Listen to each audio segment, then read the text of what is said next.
Hello, my name is Ari Waldman. Today is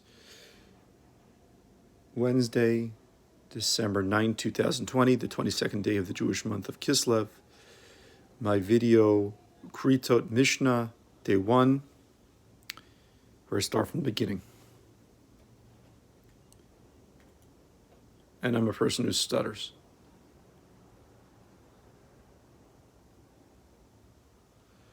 Keritot 2a. Matne shloshim v'shesh, keritot b'torah haba, al ha'am ve'al eshet av ve'al ha'hechala haba, al ha'akala haba, al ha'zachor ve'al ha'behema, ve'isha ha'mevia ha'behema, ale hava al isha vata ve'eshet ish haba al achoto ve'al achot aviv ve'al achot imo ve'al achot ishto ve'al eshet achiv ve'al eshet achi aviv ve'al eshet achi imo ve'al hanida. Mishna. There are 36 cases in the Torah with regard to which one who performs a prohibited action intentionally is liable to receive excision from the world to come, karet. They are one who engages in sexual intercourse with his mother, or with the wife of his father, even if she is not his mother, or with his daughter-in-law. The same punishment is imposed to a man who engages in intercourse with another male, zekur, or who copulates with an animal, and a woman who brings an animal upon her to engage in bestiality.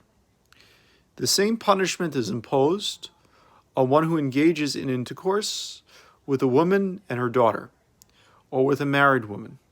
The same punishment is imposed on one who engages in intercourse with his sister, or with his father's sister, or with his mother's sister, or with his wife's sister, or with his brother's wife, or with the wife of his father's brother, or with the wife of his mother's brother, or with a menstruating woman. V'hamigadif ve'over avodat kochavim v'hanoten mizaro l'molech uval ov umochel shavat v'tameh she'achal kadosh V'haba el hamikdash tameh v'aochel ele v'dam v'noter v'pigul v'hashochet umala b'chutz. And these two are liable to receive karet, one who blasphemes the name of heaven, and one who worships an idol, and one who gives his children to Molech, see Leviticus 20, 1-5, and a necromancer, and one who desecrates Shabbat, and the same is the punishment of one who is ritually impure, who ate sacrificial food, and one who enters the temple while ritually impure, and one who eats forbidden fat, or consumes blood, or eats meat left over from an offering after the time allotted for its consumption. Notar, or eats meat of an offering that was sacrificed with the intent to consume it after designated time. Pigul, and one who slaughters offerings and offers them up outside the temple. V'ha'ochel chametz b'pesach ha'ochel והעושה מלאכה ביום הכיפורים והמפתם את השמן והמפתם את הקטורת והחסך את השמן המשחה והפסח והמילה. And these two are liable to receive karet. One who eats leavened bread on Passover, and one who eats or performs prohibited labor on Yom Kippur, and the same punishment of one who blends the anointing oil according to the specifications of the oil prepared by Moses in the wilderness. See Exodus 30:22-33. And one who blends the incense according to the specifications of the incense used in the temple service for purposes other than use in the temple. And one who applies the anointing oil to his skin, and one who is liable to receive karet for failure to fulfill the mitzvah of bringing paschal offering and the mitzvah of circumcision, which is unlike the case of prohibitions enumerated in the Mishnah, are positive mitzvot.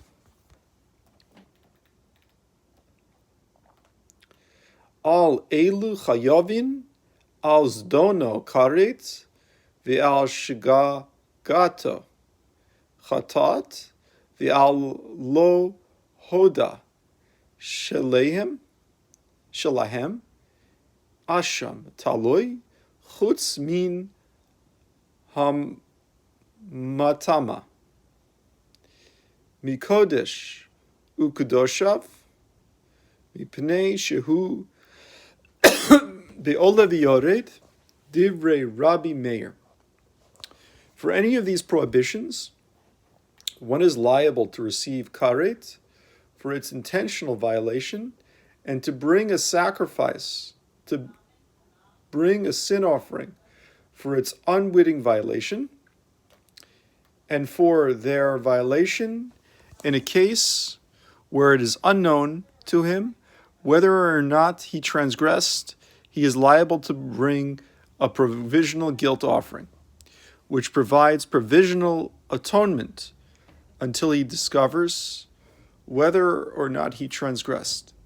This is the halacha for all the transgressions listed above, except for one who defiles the temple, i.e., he enters the temple while ritually impure, or partakes in its consecrated items while ritually impure.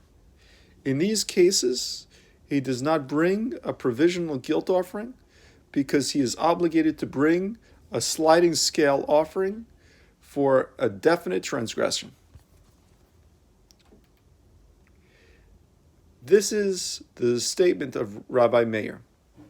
The Chachamim Omrim, Af Hamagadif Shinamar Bamidbar Tet Vav Chaf Tet Torah Achat Yeh Lachem Leose Bishgaga Yatsa Megadif She'eno Ose Maase.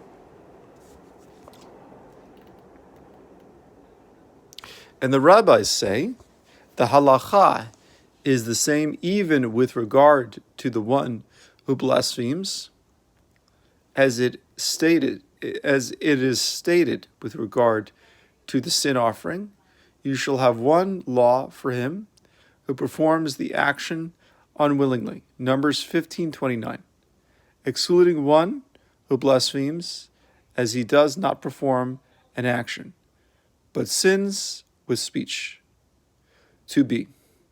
Gemara. Mi naina. Lama li amarav Yochanan. She'im ashan kulan behelem achad chayav al kol achad ve'achad. Gemara. The Gemara asks, why do I need the Mishnah? To state this tally of cases where one who performs the action is liable to receive karet. Why does it state a number? All 36 are listed in the Mishnah, and one could simply count them to discover how many there are. Rabbi Yochanan said, by listing the tally, the Mishnah is teaching that if one performed all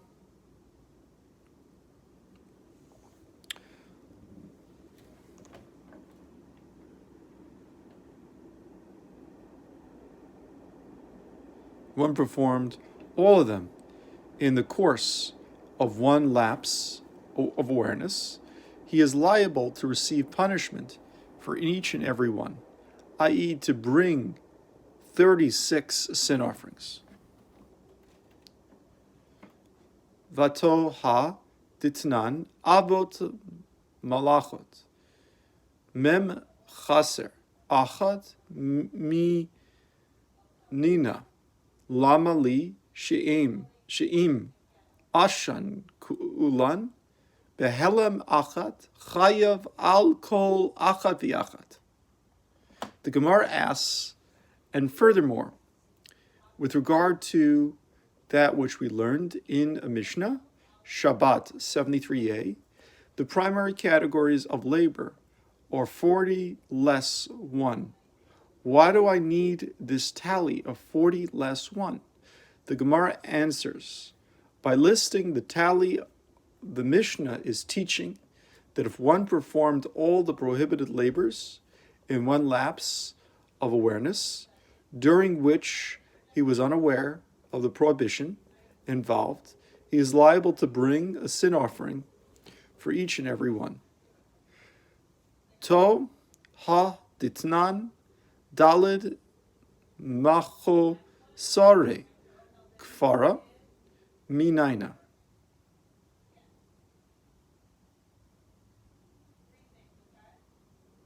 Lamali. The Gemara asks, and furthermore, with regard to which we learned in a Mishnah, 8b, there are 4 people who have not yet brought on atonement, offering to complete their purification process, and may not eat sacrificial meat until they bring the requisite offerings. The Mishnah then teaches, and these are the people who have not yet brought an atonement offering: the Zav and the Zava, and the woman after childbirth, and the leper. Why do I need this tally of 4? La Fuke,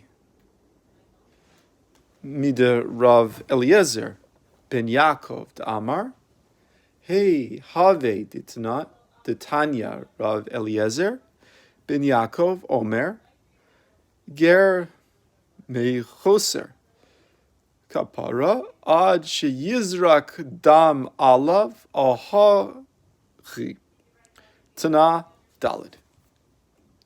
The Gemara answers by listing the tally. The Mishnah serves to exclude the opinion of Rabbi Eliezer ben Yaakov, who says that there are 5 such individuals as it is taught in a Braita.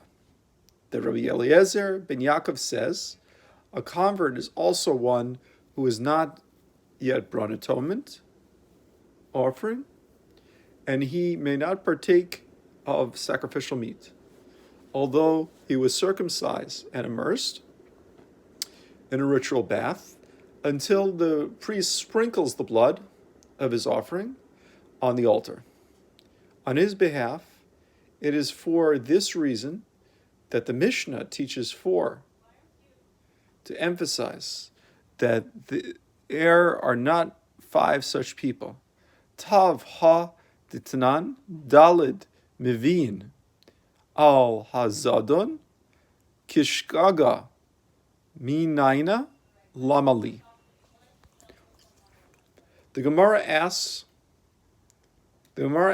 and furthermore, with regard to that which we learned in that same Mishnah, 8b, And there are 4 who bring an offering for the intentional transgression of a prohibition, as they do for the unwitting transgression of a prohibition.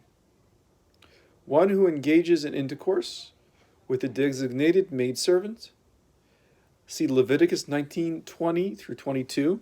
A Nazirite who becomes ritually impure, see Numbers 6:9 through 12. One who takes a false oath that he does not know testimony on behalf of another, Leviticus 5:1. And one who takes a false oath on a deposit that an item belonging to another is not in his possession, Leviticus 5:21 through 26. What do I need this tally for? La fuke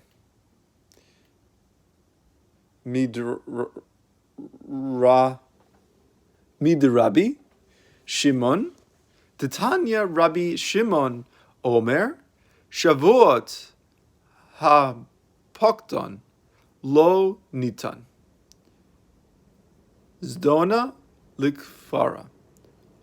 Ahachi tana dalet.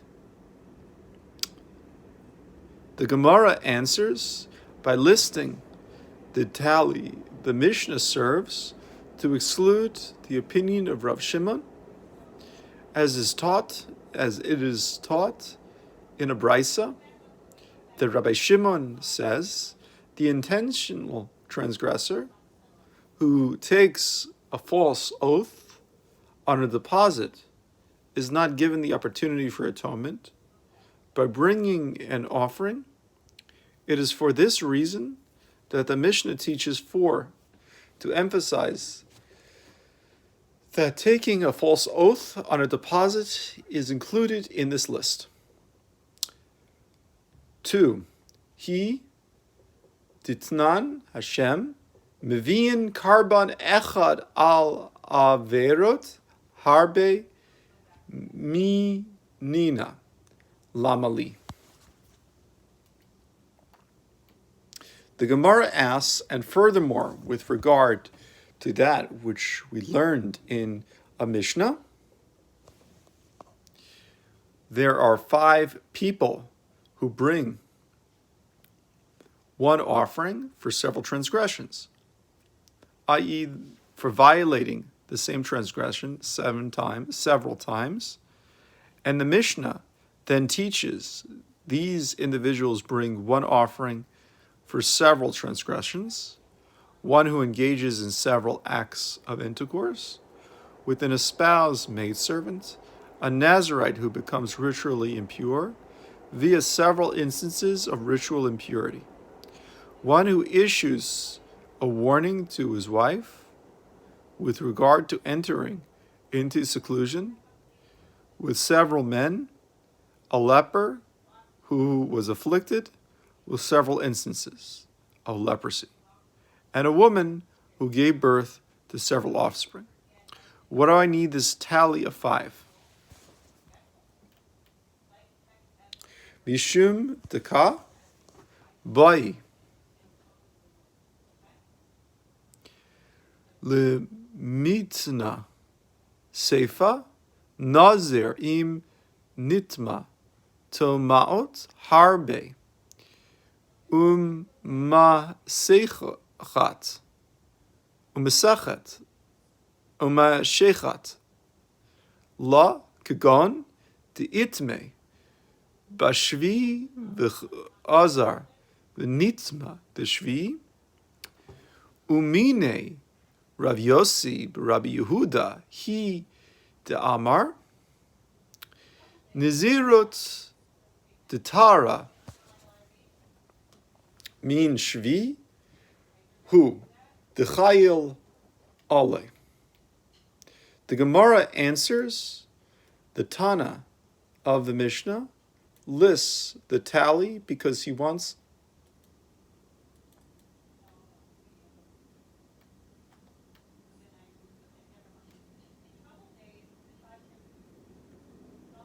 lists the tally because he wants to teach the later clause. This also applies to a Nazirite. If he became ritually impure with several instances of ritual impurity. The tally of 5 includes the case of a Nazirite. The Gemara explains what the novelty of this case is, and you find this, that a Nazirite can contract ritual impurity several times, consecutively in a case where he became ritually impure on the 7th day, and after undergoing the purification process, again, became ritually impure on the 7th day. And in accordance with whose opinion is it? It is in accordance with the opinion of Rabbi Yossi, son of Rabbi Yehuda, who says that the Naziriteship of purity, i.e., the Naziriteship, one must observe afresh after his purification takes effect on the Nazirite from the 7th day of his purification process. Dai ta'amar Rabbi Hi kevan de Nazirut to Tahara ad Shmini lo chela aleha hachi mashechat la.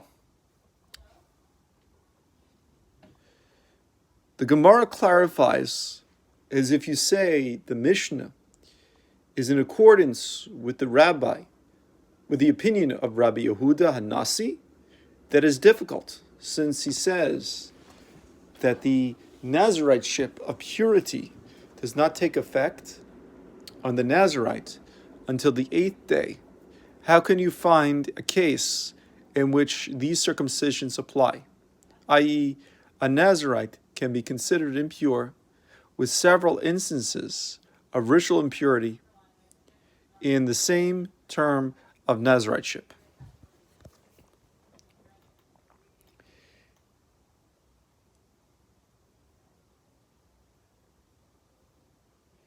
I din na tama v'chazar v'nim v'nitma b'zayin kula chada tuma'a arichatahi. The Gemara explains why, according to the opinion of Rabbi Yehuda Nasi, this is not possible. If this case involves a Nazirite who became ritually impure on the 7th day and after undergoing the purification process again, became ritually impure on the 7th day, Rabbi Yehuda Nasi would hold that all these impurities are in fact one instance of long ritual impurity. His reasoning is that the Nazirite never reached the 8th day, which would renew his observance of Naziriteship in purity. If so, the Mishnah would not refer to this as a case of multiple impurities. V'i din tama bechet v'chozer v'nit ma bechet kevan ditze b'sha'a har oya lo havi ba karban chayav al kol achat v'achat ela shemem Rabbi Yossi bar Yehuda hi. And if the Mishnah is referring to a Nazirite who became ritually impure on the 8th day and after undergoing the purification process again became ritually impure on the 8th day, the ruling of the Mishnah would not apply either. since he left his state of impurity at an appropriate time to bring his offering. As he can bring his offering on the 8th day, it is not considered a continuation of the previous ritual impurity, and he is liable to bring a separate offering for each and every instance of impurity. Rather conclude from it that this Mishnah is in accordance with the opinion of Rabbi Yossi, son of Rabbi Yehuda. It is to emphasize this fact that this Mishnah lists the tally, my Rabbi Yossi bar Rabbi Yehuda, Tanya, we learn in the Breita, Bamidbar Vav Yud Aleph, V'kodesh et Rosho biyom hahu biyom habat kabanotav. Divrei Rabbi Yossi Rabbi Yehuda Omer biyom taglachto. The Gemara asks, what is the source of this opinion of Rabbi Yehuda Nasi? And what is the source of this opinion of Rabbi Yossi, son of Rabbi Yehuda? The Gemara answers, as is taught in a Breita, with regard to a verse that discusses a Nazirite who became ritually impure and brought 2 birds to the temple. And the priest shall prepare one for a sin offering and the other for a burnt offering, and make atonement for him. For he sinned by the soul, and he shall sanctify his head the same day. Numbers 6:11. The verse is referring to the day of the bringing of his offerings, which is the 8th day of his purification. This is the statement of Rabbi Yehuda Nasi and Rabbi Yossi, son of Rabbi Yehuda. Says the verse is referring to the day of his shaving, i.e., the 7th day of his purification. Tav ha ditnan Hashem meviin karban olav yored menina lamali. The Gemara returns to its series of questions concerning the mention of tallies in Mishnayos. The Gemara asks, and furthermore, with regard to that which we learned in a Mishnah 9a, and there are 5 people who bring a sliding scale offering, which is determined by the financial status of the sinner. And the Mishnah then teaches 10b, these bring a sliding scale offering. One brings such an offering for hearing the voice of an oath, and for a false oath of the utterance of the lips, and for defiling of the temple and its sacred foods, and the woman after childbirth and the leper. What do I need this tally of 5?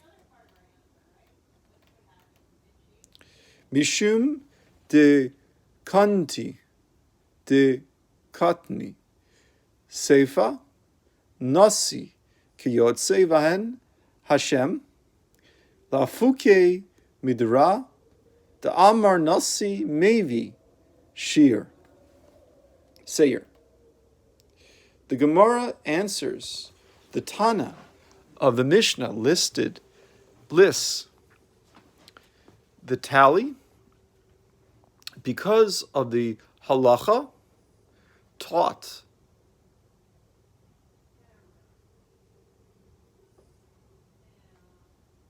in the latter clause, as the latter clause teaches a different Mishnah, Harayot 8b. the court is not liable for issuing a ruling with regard to the hearing of a voice, or for a false oath of the utterance of the lips, or for the defiling of the temple and its sacred foods. The status of the king is like that of the court, and he is exempt from bringing an oath in the cases. It is for this reason the Mishnah teaches 5 to exclude the opinion of Rabbi Eliezer, who says that a king brings a goat, i.e. a fixed sin offering, instead of a sliding scale offering, for defiling of the temple and its sacred foods. This is the end of my video, Mishna Kerisos. I'm up to keritot 2b and the William Davidson Talmud of the Sefaria. Have a great day.